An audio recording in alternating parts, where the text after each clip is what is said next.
हमने आपको हेडिंग डलवा दी थी, है ना बाबू, संधारित्रों का संयोजन। तो मैंने इसका एक्सप्लेनेशन कर दिया था कि बेटा संधारित्र आपस में इसलिए जोड़े जाते हैं, और आपको न भूले इसके लिए मैंने आप ही का एग्जाम्पल दिया कि जो काम आप अकेले नहीं कर सकते तभी तो किसी और को जोड़ेंगे। उसी तरह हर एक कैपेसिटर की बोलिए एक कैपेसिटेंस होती है, यानी कि धारिता होती है। जैसे इस कैपेसिटर की धारिता सपोज कर ले 4 माइक्रोफैराड है, और हमें सर्किट में आवश्यकता है 4 प्लस की। 4 प्लस समझ गए ना, 4 से ज्यादा, या हमें आवश्यकता है 4 से कम की। तो बोलो अब ये दोनों काम ये अकेले नहीं ना कर सकता है, अर्थात अब हमें जुगाड़ बनाने की जरूरत है कि हम इनके साथ कुछ और कैपेसिटर ऐसे जोड़ दें कि उनकी बढ़ जाए धारिता, और जोड़ने में ही कोई और जुगाड़ बनाए कि ये बढ़ने ना पाए बल्कि घट जाए। आया बेटे? तो अब यही काम तभी पॉसिबल हो पाएगा जब हम कैपेसिटर्स को आपस में जोड़ें। तो यही मैंने कमेंट मारा था, आप लिखे हुए हैं, मैं खाली बस लिंक कर रहा हूं आपको। सही है ना सबका?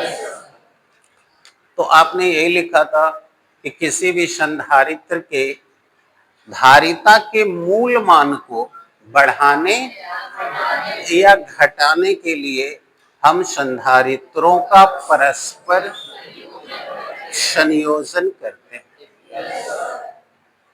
अब तो कोई डाउट्स नहीं रह गया, यानी we combine the various kind of capacitors either to increase the capacitance or decrease the capacitance than its real value। ठीक है बेटा? अब कोई प्रॉब्लम?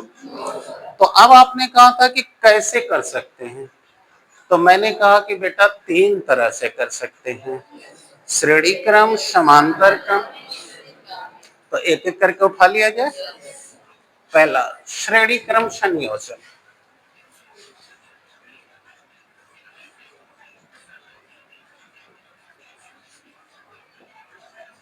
श्रेणी क्रम संयोजन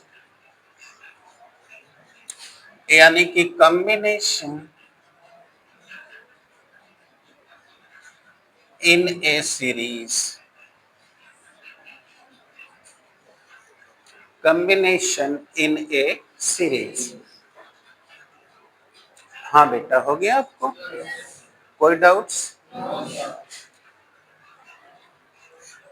बेटा पीछे वाले बच्चे बेंच जो है लड़कियों के पीछे लगा के बैठो, उनसे थोड़ा 2-3 फीट पीछे लगा लो, क्योंकि तुम लोगों को काफी दिक्कत हो रही है।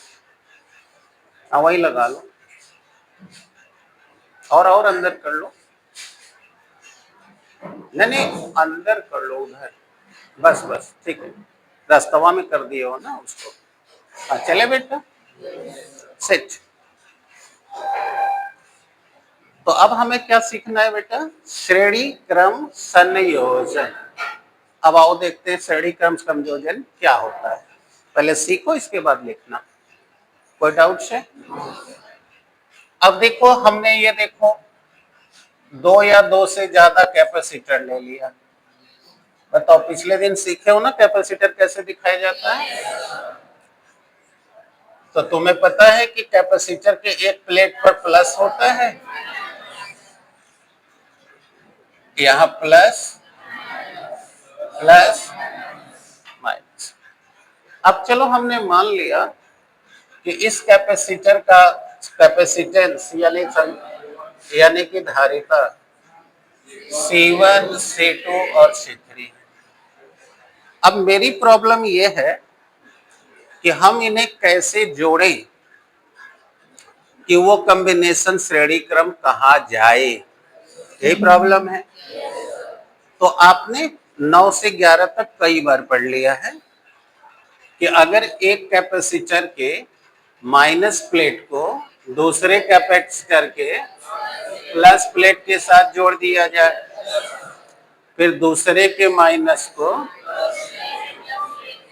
ऐसे ही जोड़ते, तो वो सारे संधारित्रों का यह संयोजन कौन सा श्रेणी क्रम संयोजन कहलाता है।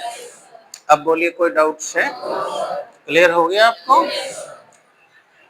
तो जब हम दो या दो से अधिक संधारित्र आपस में इस प्रकार जोड़ें कि एक संधारित्र का माइनस प्लेट दूसरे के प्लस से दूसरे का माइनस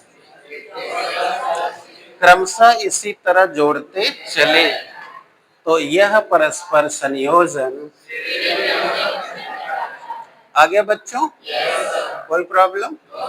अब इंग्लिश में भी सुन लो कि if we are combine two or more than two capacitors in such a way the minus plate of the one capacitor is combined with the plus end of the another capacitor and the negative plate of this capacitor is again combined with the plus plate of the another capacitor. So this kind of combination is called combination in a series. आ गया सभी को? Note कर लो। जब हम दो या दो से अधिक संधारित्र कि अगर हम श्रेणी क्रम में कैपेसिटर जोड़ते हैं, तो जोड़ने पर जो तुल्य धारिता पूरे सर्किट की आएगी वह उस कैपेसिटर के मूल धारिता से ज्यादा आएगी, क्योंकि आपका टारगेट यही था ना कि हम कॉम्बिनेशन उसकी धारिता को बढ़ाने। तो अब देखते हैं कि अगर हम इन लोग को ऐड कर दिए हैं कॉम्बिनेशन सीरीज में, तो इनकी जो इक्विवेलेंट कैपेसिटेंस आ रहा है यानी कि तुल्य धारिता आ रही है, वह इनके प्रत्येक की धारिता से ज्यादा आ रही है। और जैसी आ जाएगी तो हमको एक कॉन्सेप्ट पता चल जाएगा कि बढ़ाने के लिए ऐसे जोड़ना चाहिए कि, तो एक तो कॉन्सेप्ट आ जाएगा ना। कोई प्रॉब्लम? तो चलिए देख लेते हैं। माना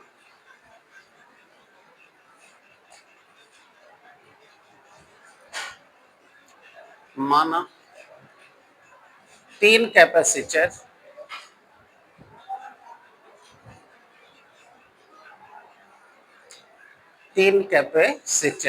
जिसकी धारिताएं क्रमशः C1, C2 व C3 हैं,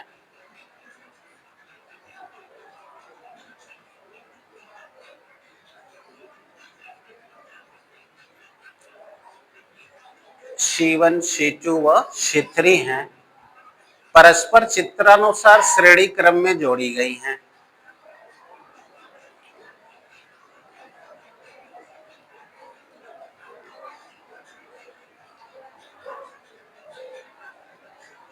चित्रानुसार श्रेणी क्रम में जोड़ी गई। अब आइए बोर्ड में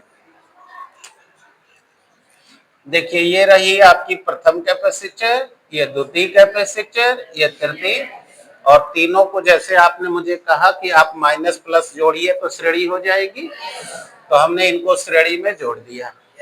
अतः अब अगर मैं यहाँ से ऐसे डॉटेड लाइन से मार्क कर दूं, तो अब मैं कह सकता हूं ना कि ये कॉम्बिनेशन सीरीज में है। कोई कष्ट? अब आइए, अब इस कॉम्बिनेशन को एक पोटेंसी से कनेक्ट करते हैं, तब न जाके पता चलेगा। आइए अब देखते रहिए। अब देखिए, इसके प्लस सिरे को और इस कॉम्बिनेशन का जो ये लास्ट सिरा है, इसको हमने एक मेंस से जोड़ दिया। अब आपको मैं सिखा भी चुका हूं, लेकिन फिर भी बता दे रहा हूं। अगर हम ऐसे जोड़े तो ये सेल बुलाएगा, ऐसे जोड़े तो आपको पता है ये बैटरी बुलाती है, इसे एलटीवी से एचटीवी कहते हैं। अगर हम ऐसे जोड़ दें तो ये एसी मेंस कहलाएगा, और अगर हम ऐसे जोड़ दें तो यह डीसी मेंस का स्रोत कहलाएगा, और अगर हम ऐसे गोला बना के ऐसे घेर दें, राइट है, तो यह भी डीसी सोर्स है, और इनके बीच में भी लिख दें तो यह उतना वोल्ट का है। जैसे अगर यहाँ 220 लिख दूं तो मतलब ये डीसी सोर्स कितने वोल्ट का है। तो ये आप जानते थे, फिर भी मैंने कहा कि रुकिए फिर बता देता हूँ। समझ गए आप लोग? तो ये देखिए हमने एक भी वोल्ट के मेन से कनेक्ट कर दिया, कोई आपत्ति? अब आओ, अब अगला सुनो। आप जानते हो, जिसको कभी भ्रम रहे तो वो ये वाला ना दिखा के ऐसे भी दिखा सकता है, उसका आइडिया कंफर्म हो जाएगा। यानी आप समझ गए मैं क्या कह रहा हूँ? मैं ऐसा इसलिए बता रहा हूँ क्योंकि आप जब न्यूमेरिकल में जाओगे तो इस तरह के कई दृश्य दिखाई देंगे। कोई डाउट से? हाँ बेटा, एक्टिव रहो और यहाँ जो पूछा जाए उसको बोलते रहो। तो आपको पता है कि धारा हमेशा प्लस दिशा से जाती है। कल के सवाल में एक सवाल ये पूछा गया हुआ है। तो अगर यहां से बताओ plus Q current, plus Q charge निकल के आया, तो देखो बोलो इस सिरे पर क्यू चार्ज होल्ड हो जाएगा। अभी हमने 2 दिन पहले बताया था कि बेटा कैपेसिटर में धारा नहीं बहती। मैंने फ्यूज का उदाहरण दे दिया था कि फ्यूज उड़ जाता है तो आपके घर का वोल्टेज गिर क्यों जाता है। समझ रहे हैं ना?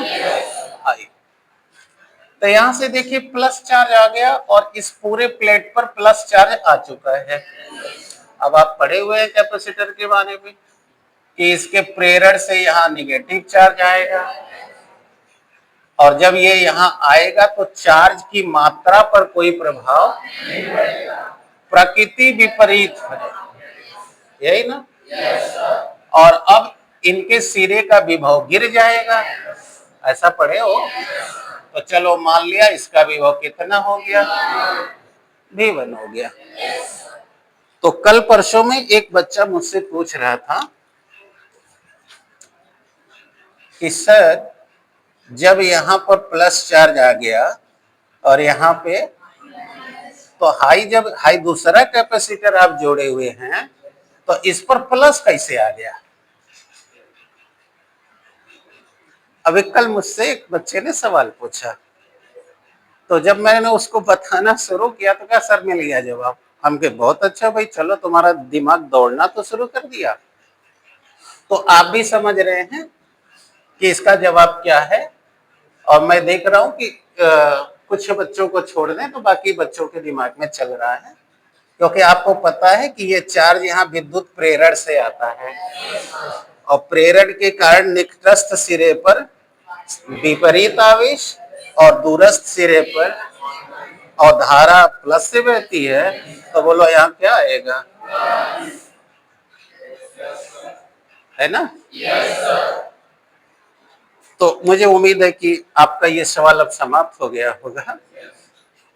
और ऐसे ही कभी एग्जामिनर भी पूछ दे कि यहाँ माइनस दिखाया हो तो यहाँ प्लस कैसे आ गया, तो आपके पास है जवाब उसका। सब पढ़ाया गया है कि नहीं? अब मैं ये पूरा हटा दे रहा हूं। और कोई डाउट से? पक्का समझ में आ रहा है? अब बताओ, अब जब ये चार्ज यहाँ आ गया तो बोलो यहाँ फिर से प्लस क्यों आ गया। फिर बताओ प्रेरण से यहाँ, बोलो अब विभव फिर गिरेगा। अब तुम लोग जैसे मुझे डाटा में बताओ, अगर यहाँ 100 वोल्ट है तो क्या यहाँ भी 100 होगा? 100 से फॉर एग्जाम्पल 90। अब आई डोंट नो, मैं कहा ना फॉर एग्जाम्पल, तो बोलो ये 90 भी यहाँ ही आएगा, तो क्या फिर यहाँ भी 90 आएगा? माने 90 से, इसका मतलब कि अब जब यहाँ होगा तो अब इसके सिरे का विभव इसके जैसा नहीं। क्या पक्का है? और अब बोलो, अब यहाँ बताओ माइनस आ जाएगा। अब यानी ने पूछोगे कैसे प्लस आ गया, बोलो कितना आ गया। और फिर बताओ विभव V3 हो गया। और अब इस पूरे कॉम्बिनेशन की तुल्य धारिता मान लिया C है, क्योंकि जब तुल्य निकालेंगे तब है ना पता चलेगा कि जोड़ा हूं तो उसके मूल मान से बढ़ा है या घटा है, तब तो कोई निष्कर्ष तक पहुंचूंगा। पूछो कहां दिक्कत है। तो ये हमने मान लिया कि इसकी तुल्य धारिता कितनी है, C। अब विभव नाम का चैप्टर पढ़े ही हो, अगर कई आवेशों के कारण उनके सिरे पर विभव उत्पन्न हो रहा हो तो उनका परिणामी मान सभी विभवों के बीजीय योग के, तो यहाँ V1 है, यहाँ V2 है, और कुल विभव तो V बराबर जोड़ दें सबको, यानी अब हम डेरिवेशन में आ चुके हैं। कितने लोग को कॉन्सेप्ट क्लियर हो चुका है? Any doubts? अब शुरू हो जाते हैं। यहाँ तक कर लिए थे ना, C3 है। अब इन्हें श्रेणी क्रम में जोड़कर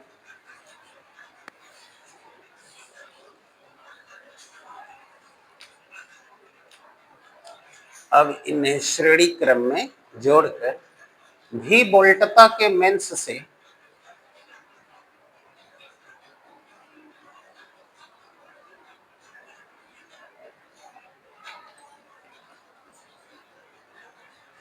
भी वोल्टता के मेंस से, ये देखिए भी वोल्टता के मेंस से क्लियर हो गया। जोड़ने पर प्रत्येक संधारित्र के सिरों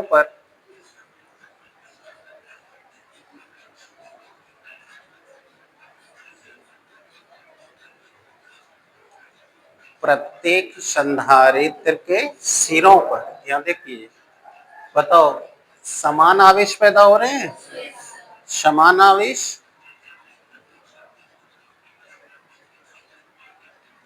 हो गया, देख लो समान, ब्रैकेट में लिख लो बेटा Q, ठीक है बेटा। और इनके सिरों पर विभव क्रमशः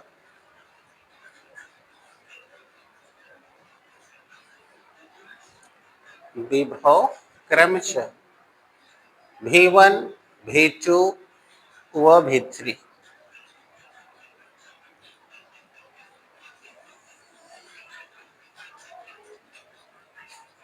ये उठाओ बेटा पेन, देखो यहाँ गिरी।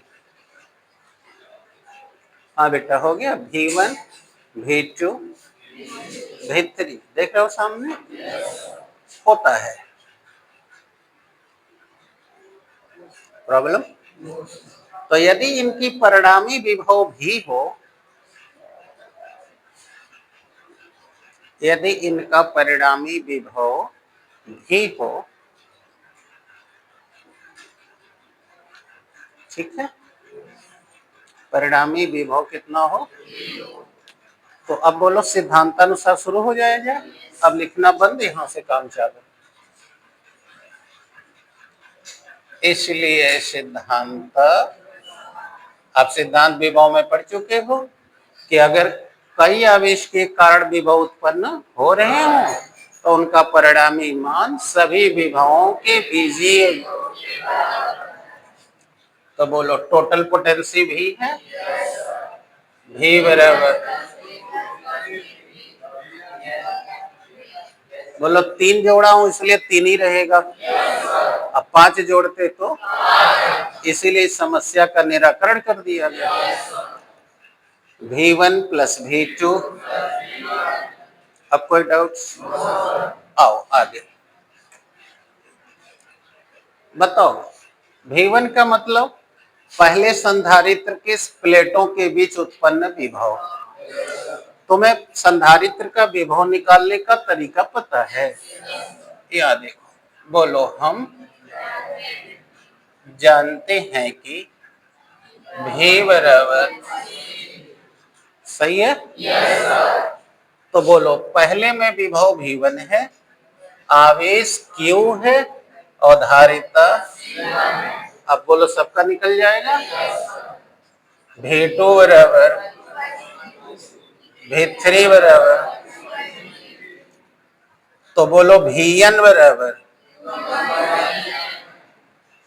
अब यहां n क्यों नहीं लिख दिए? क्योंकि सब पर चार्ज, तो 30 भी रहेगा तो Q ही रहेगा। क्या कोई डाउट है? बोलो उठा के रखने। डेरिवेशन कठिन तो नहीं लग रहा? Q बाई C1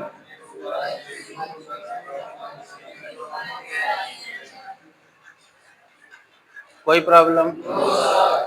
बोल बेटा Q कॉमन ले लें, अब क्या बच गया?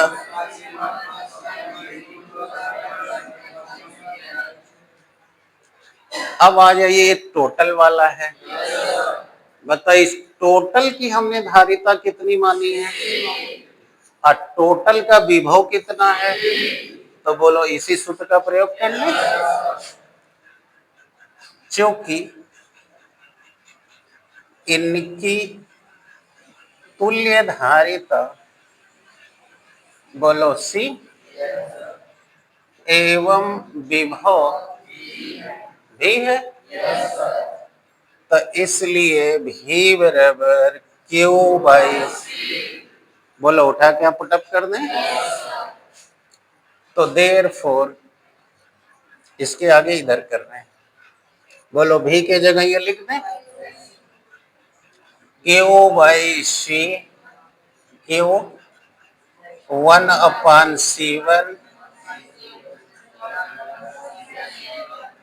बोलो Q से, तो 1/C is equal to,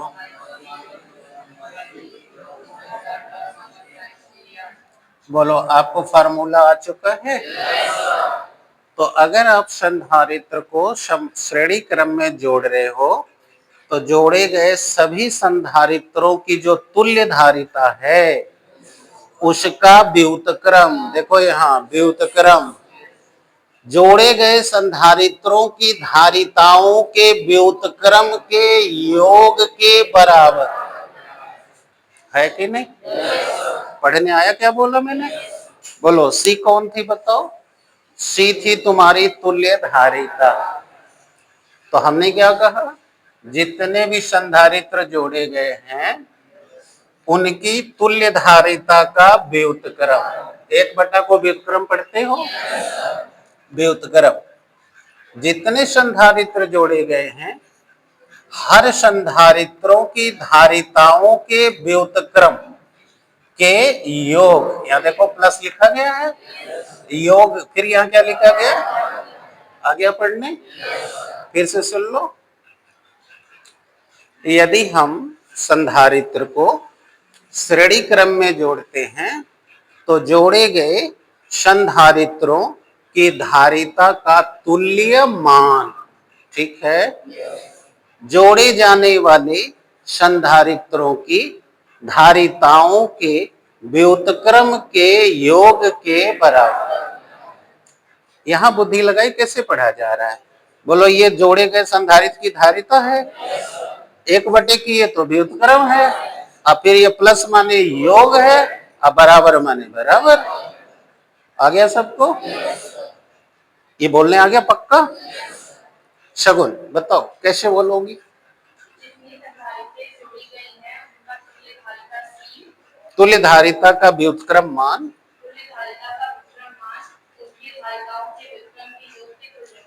yes, clear हो गया सबको? Any doubts? बैठ जाइए। तो ये फार्मूला कंफर्म हो गया, अभी परेशानी है? अब हम आपको इस सूत्र से ये पता कर लें कि जो हमने संधारित्र ऐड किया उसकी तुल्य धारिता उसके मूल धारिता से बढ़ी है या, तब ना हम तय करेंगे कि श्रेणी में क्या होगा, राइट है? लेकिन मैं उसको बताने से पहले आपको 11 में जो पढ़ाया था उसका रिमाइंड कर दें। बोलो 11 में जब आपने प्रतिरोध जोड़ा था तो आपको याद होगा कि प्रतिरोधों का तुल्य मान जोड़े गए प्रतिरोधों के योग के अनुक्रमानुपाती होता है, यानी ये व्युत्क्रम। और अब मैं बता दूं कि ज्यादातर बच्चे सवाल लगाते समय ये भूल जाते हैं कि वो कैपेसिटर की बात कर रहा है। बोलो ये रेजिस्टेंस की बात है ना। तो अगर इसका प्रिंसिपल यहाँ लगा रहे हो तो गलत है ना, क्योंकि इसका प्रिंसिपल में तुल्य धारिता, तुल्य प्रतिरोध, जोड़े गए प्रतिरोधों के योग के तुल्य होता है, और यहाँ तो उसके व्युत्क्रम, तो दोनों में तो अंतर है ना। अब आओ, अब जरा सा मैं तुमको ये बताने जा रहा हूं, और अभी एक सवाल लगा के दिखा के भी बताने जा रहा हूं, और समझो। मान लो कि ये पहले संधारित्र की धारिता C1 बराबर 2 माइक्रोफैराड है, ये दूसरी वाले की 3 माइक्रोफैराड है, तीसरी वाली कोई मान लो 4 माइक्रोफैराड है, ठीक है। और ये प्रिंसिपल कहता है कि हमको व्युत्क्रम का योग चाहिए। तो जैसे ही इसका व्युत्क्रम करोगे, बताओ ये अपने की आधी हो जाएगी, ये अपने की तिहाई हो जाएगी, ये अपने की चौथाई। बताओ ये मान बढ़ रहा है कि घट रहा है? यानी अब तो शायद तस्वीर साफ हो गई होगी कि अगर धारिता घटानी है तभी हमें श्रेणी क्रम में जोड़ना चाहिए। गया दिमाग में? और अभी मैं जोड़ के भी दिखा दे रहा हूं।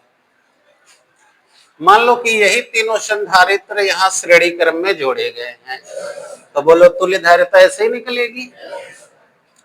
तो 1/C 1/2 प्लस 1/3 प्लस 1/4। बोलो एलसीएम 12 ले लिया, 2 छक्का 12, 3 चौके 12। अब बोलो 6 4 10, 3 13, ये 1/C है। अब C बराबर, देख रहे हो एक बार भी नहीं गया, दशमलव में चला गया, है ना। अब 120 में भाग दो, तो 13 9 117, देख लो उसकी धारिता 0.9 हो गई। बताओ इसकी धारिता 2 थी तो 2 से भी देखो कम, 3 से भी कम। यही बतिया हमने यही जवानी खर के खत्म कर दिया था, तो हमने कहा रुको दिखा देता हूँ। तो अब बताओ ये जैसे ही हमने जोड़ दिया कि इनकी तुल्य मान, बताओ इनके मूल मान से भी कम हो गई। इसका मतलब कि किसी भी सर्किट की अगर धारिता को हमें रिड्यूस करना है, यानी कि कम करना है, तो हमारे पास उसको कौन सा बुद्धि होगा कि हम उसको कम कर सकें? श्रेणी क्रम में जोड़ दें तो उसका कैपेसिटेंस कम हो जाएगा। आ गया बात समझ में?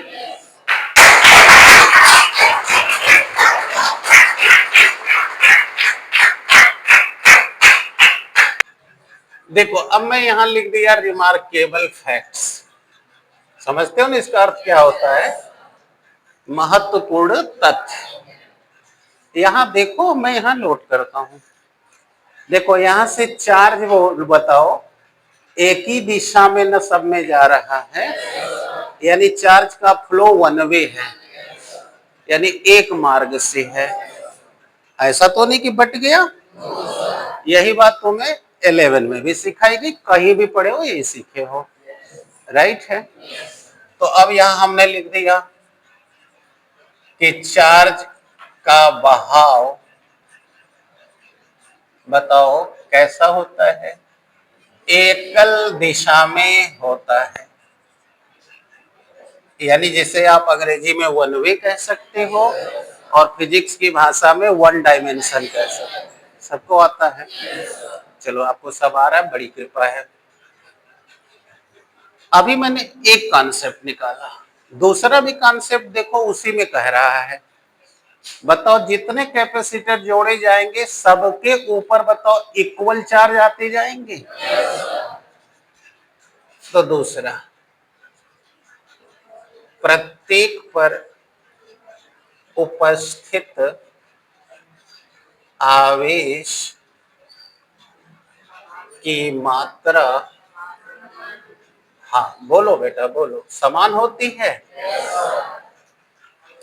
अब यही देख लो, अगर तुमसे सवाल पूछा होता परीक्षा में कि यही सवाल ऐसे ही बना के सर्किट दे दिया, तो अब तुम सवाल लगाने जाओगे तो पहले सीखोगे ना ये किस सीरीज में है, किस कॉम्बिनेशन में है। तो क्या देख रहे हो कि चार्ज वन वे जा रहा है, बस तुरंत जान गए तो सीरीज है। अब हमसे पूछा गया प्रत्येक के सिरे पर आवेश ज्ञात कीजिए, तो तुम्हें पता हो गया कि अगर किसी का भी निकाल लें तो वही सब पर रहेगा। अगर तुम एको का निकाल लोगे तो इनके ऊपर कितना, खाली ये सिद्धांत से कह दोगे सब पर यही रहेगा। जैसे उस पर 4 कूलम है तो इस पर। क्या समझ आ रही है? अब आओ तीसरा पॉइंट। देखो तीसरा पॉइंट भी तुम्हें यही कह रहा है। रहनुमा इधर देखो बेटा, बोलो क्लियर है? देखो सुनो तीसरा क्या कह रहा है। तीसरा कह रहा है सबके सिरे का विभवांतर अलग। देख रहे हो क्या? आप मैथ निकाल सवाल लगाने का क्लू दे रहा है, लिख दिया। प्रत्येक के सिरों पर विभवांतर अलग अलग होता है। देखो हम कुछ नहीं कर रहे, ये जो कह रहे हैं हम सुना दे रहे हैं। बोलो चौथा क्या बताया इसने? अभी वहां लगाए थे सवाल में कि अगर ऐसे जोड़ोगे तो धारिता, अब वो लिख देता हूं, धारिता को घटाने के लिए, है ना बेटा, धारिता को घटाने के लिए श्रेणी क्रम में जोड़ना चाहिए, है ना। और पांचवा क्या कह रहा है? पांचवा कह रहा है ये सूत्र कि जब आप जोड़ दोगे तो तुल्य धारिता का व्युत्क्रम जोड़े जाने वाले संधारित्रों की धारिताओं के व्युत्क्रम के योग के बराबर। तो ये रहा बेटा पांचवा point, plus C2 plus dot dot dot, मिल गया 5 कॉन्सेप्ट। तो कहते हैं ना पांचों उंगलियां बंद कर लो दुनिया मुट्ठी में। तो ये पूरा सीरीज का कैपेसिटर का पूरा कॉन्सेप्ट तुम्हारी मुट्ठी में आ चुका है। ये रहा 5 चीज। अब कोई डाउट्स?